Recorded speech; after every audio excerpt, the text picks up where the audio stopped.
Assalamualaikum warahmatullahi wabarakatuh. Perkenalkan, nama saya Intan Sarutuluzana dari Fakultas Ekonomi Prodi Manajemen kelas Manajemen F Reguler. Video ini saya buat untuk memenuhi tugas komputer bisnis 2. Di pertemuan ke-7, saya ditugaskan kembali yang diberikan oleh dosen saya yaitu Bapak Mukhtar Abdul Qadir SEMM. Di pertemuan ke-7 ini ada 4 materi. Yang pertama, Profitability Index atau PI. Yang kedua, Break Even Point atau BEP. Yang ketiga, Profitability Index atau PR. Yang keempat, Benefit Cost Ratio atau BC. Nah, di sini saya akan sedikit menjelaskan 4 materi tersebut. Yang pertama, Profitability Index atau PI. Metode ini menghitung perbandingan antara nilai arus kas bersih yang akan datang dengan nilai investasi yang sekarang. Profitability Index harus lebih besar dari 1 baru dikatakan layak. Semakin besar PI, investasi semakin layak. Nah, di sini ada rumusnya, yaitu Profitability Index sama dengan nilai aliran masuk per nilai investasi. Nah, jika PI lebih dari 1, maka investasi tersebut dapat dijalankan atau layak. Dan jika PI kurang dari 1, investasi tersebut tidak layak dijalankan atau tidak layak.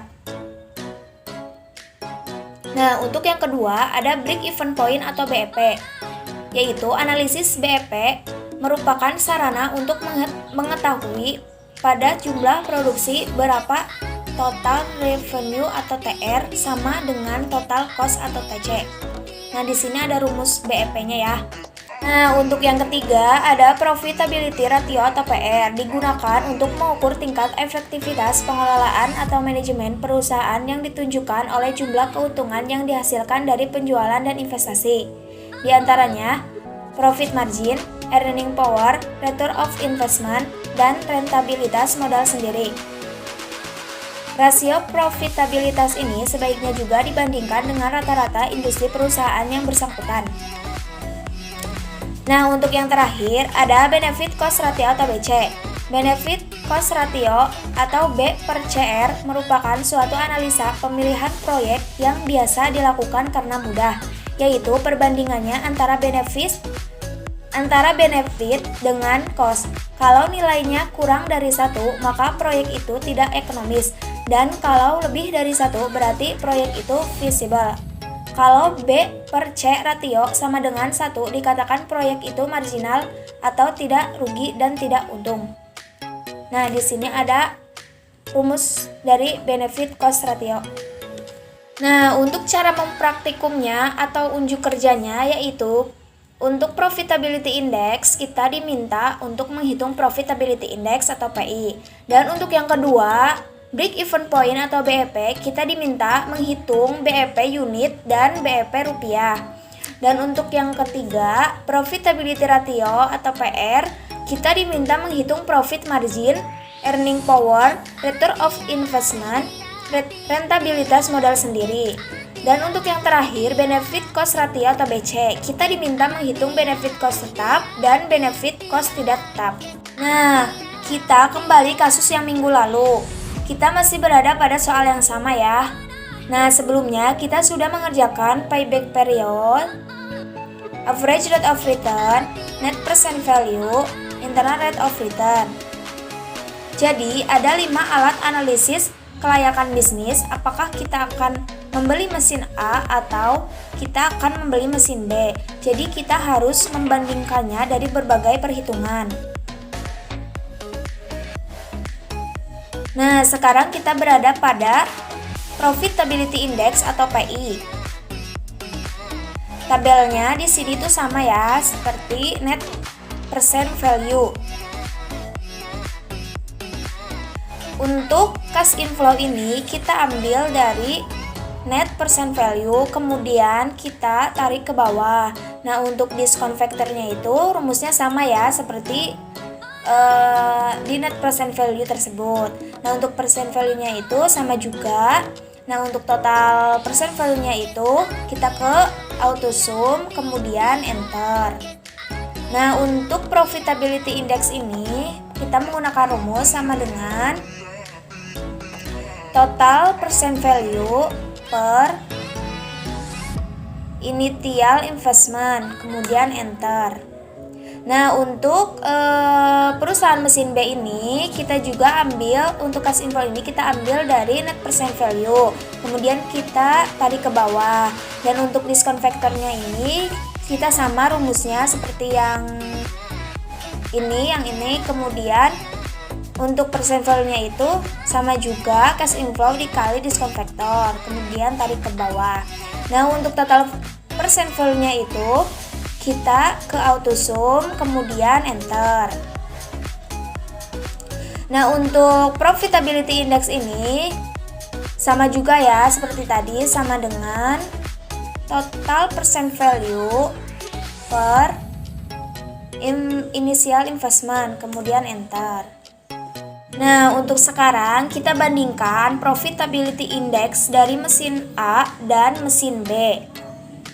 Nah, dari kedua mesin ini sama-sama mempunyai nilai 1 ya. Jadi, mesin manakah yang kita ambil? Apakah dari mesin A atau mesin B? Dari profitability index ini, yang paling bagus itu profitability index dari mesin A. Ini lebih dari 1 ya. Maka kita pilih profitability index ini dari mesin A, yaitu 1,71. Nah, untuk sekarang kita simpulkan ya, dari hasil beberapa alat analisis dari payback period, average rate of return, net present value, internal rate of return, dan yang terakhir profitability index atau PI. Nah, dapat kita simpulkan bahwa mesin A lebih layak untuk diterima. Nah, untuk yang kedua ada break even point atau BEP. Untuk soalnya, perusahaan XYZ telah memproduksi minuman sebanyak 20 pcs dengan harga jual 250 per unit dan biaya tetap sebesar 2 juta dan biaya variabel 2.500.000, sedangkan biaya variabel per unit sebesar 125. Berapa jumlah unit yang diproduksi yang menggambarkan perusahaan tidak mengalami kerugian dan juga tidak mengalami keuntungan? Yang pertama-tama kita buat tabel seperti ini ya, tabel analisis BEP pendekatan matematik. Untuk jumlah produk 20, harga jual per unit 250, dan untuk total penjualan kita menggunakan rumus sama dengan harga jual per unit dikali jumlah produk, kemudian enter. Nah, hasilnya itu 5 juta ya.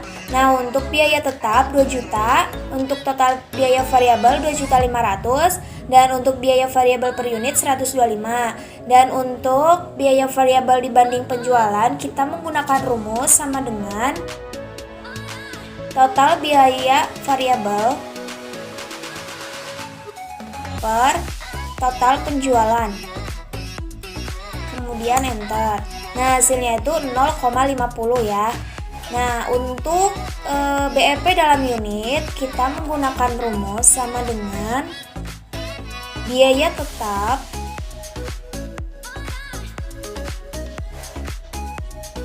per kurung buka harga jual per unit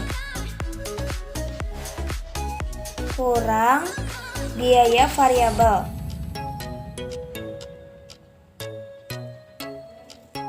Kemudian tutup kurung, enter. Nah, hasilnya 16. Artinya perusahaan tidak mengalami untung dan tidak mengalami kerugian pada saat jumlah unit yang dihasilkan ketika mencapai 16 unit.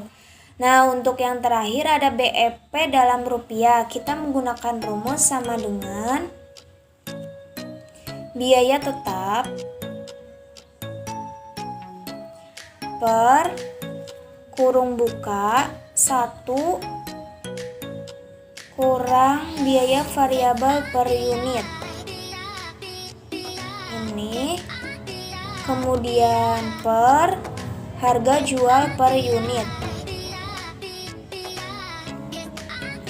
kemudian tutup kurung lalu enter. Nah, hasilnya itu 4 juta ya. Artinya perusahaan tidak mengalami keuntung dan tidak mengalami kerugian pada saat keuntungan atau laba mencapai 4 juta. Nah, untuk yang ketiga ada profitability ratio atau PR. Nah, untuk profitability ratio atau PR ini terbagi menjadi 4. Yang pertama, profit margin. Untuk soalnya, PT Nisrina Sirkin Alia mempunyai data sebagai berikut. NOI tahun 2011 sebesar 4 juta, NS tahun 2011 sebesar 24 juta. Nah, saya sebagai perencana bisnis diminta untuk menyelesaikan analisis profit margin tersebut. Untuk pertama-tama kita membuat tabel seperti ini ya. Untuk NOI 4 juta, untuk NS 24 juta, untuk persentasenya itu 100%. Untuk cara menghitung profit margin tersebut, kita menggunakan rumus sama dengan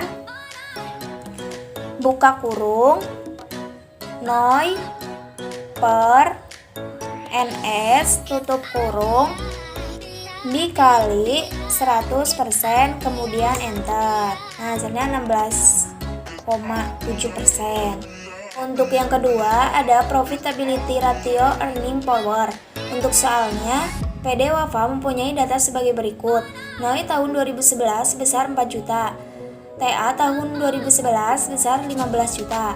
Saya sebagai perencana bisnis diminta untuk menyelesaikan analisis earning power tersebut. Nah, pertama-tama kita buat tabel seperti ini. Kemudian untuk NOI 4 juta, untuk TA 15 juta, untuk persennya itu 100%. Untuk cara menghitung earning power tersebut, kita menggunakan rumus sama dengan kurung buka NOI per TA kurung tutup dikali 100%, kemudian enter. Nah, hasilnya itu 26,7% ya.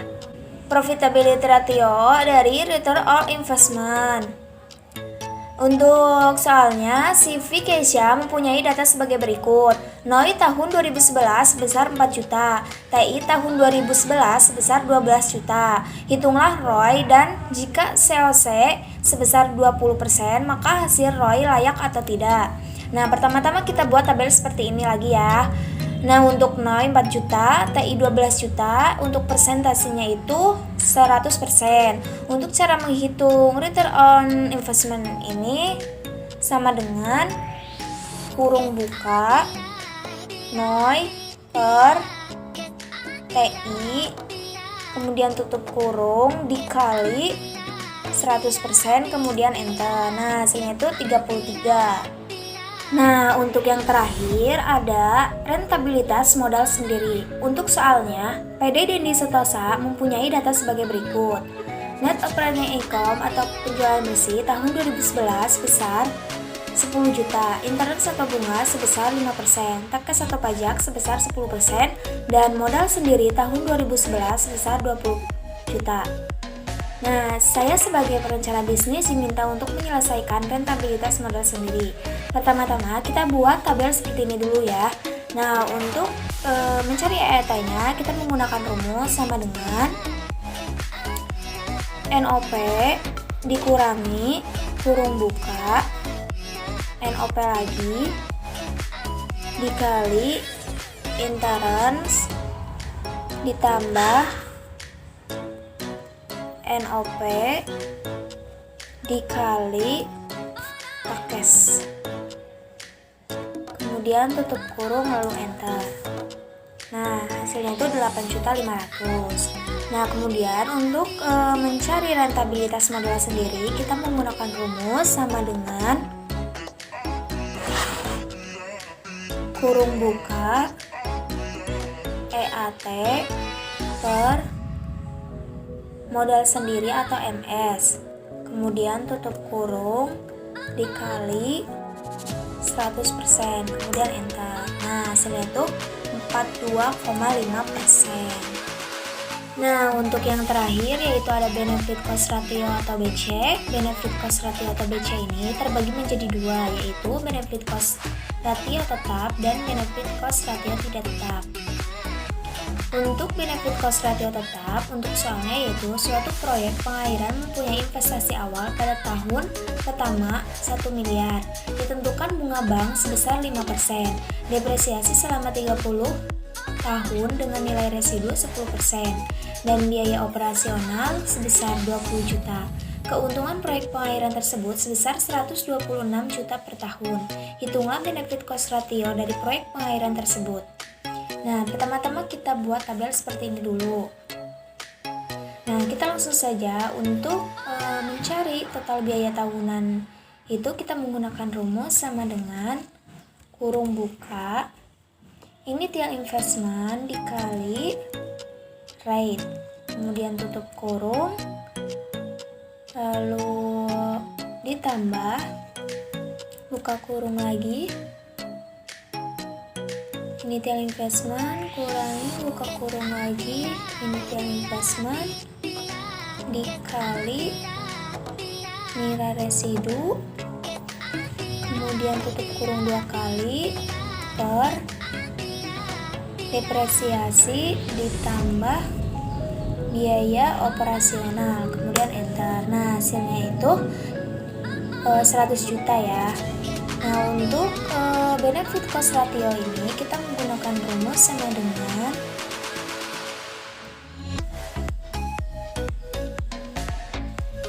benefit per tahun per total biaya tahunan, kemudian enter. Nah, sini itu 1,26. Jadi, dari hasil perhitungan benefit cost ratio di atas, lebih dari satu dapat disimpulkan bahwa proyek tersebut layak atau feasible.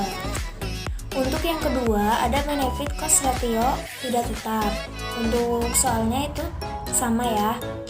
Cuman di sini diminta untuk hitung benefit cost ratio dari tahun ke-1, kedua, dan ketiga dari proyek pengairan tersebut.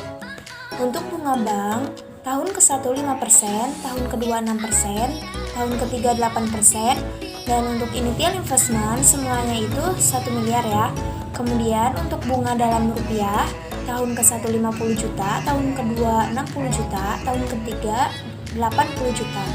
Nah, yang pertama kita cari benefit tidak tetap pada tahun ke-1. Pertama-tama kita cari dulu total biaya tahunan.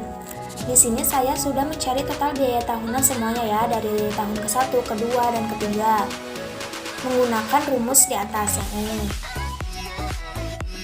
Nah, langsung saja untuk mencari benefit cost ratio ini kita menggunakan rumus sama dengan benefit per tahun per total biaya tahunan, kemudian enter. Nah, hasilnya itu 1,26. Dari hasil perhitungan benefit cost ratio tahun ke-1 di atas, lebih dari 1 dapat kita simpulkan bahwa proyek tersebut layak atau feasible. Kemudian untuk benefit cost ratio tidak tetap tahun kedua, kita langsung saja untuk mencari benefit cost ratio, kita menggunakan rumus sama dengan benefit per tahun per total biaya tahunan, kemudian enter. Nah, hasilnya itu 1,145. Dari hasil perhitungan benefit cost ratio tahun kedua di atas, lebih dari 1 dapat kita simpulkan bahwa proyek tersebut layak atau feasible. Kemudian untuk yang terakhir yaitu benefit cost ratio tidak tetap tahun ketiga, langsung saja untuk mencarinya sama dengan benefit per tahun per total biaya tahunan, kemudian enter. Nah, hasilnya itu 0,969. Dari hasil perhitungan benefit cost ratio tahun ketiga di atas, kurang dari 1 dapat kita simpulkan bahwa proyek tersebut tidak layak atau unfeasible.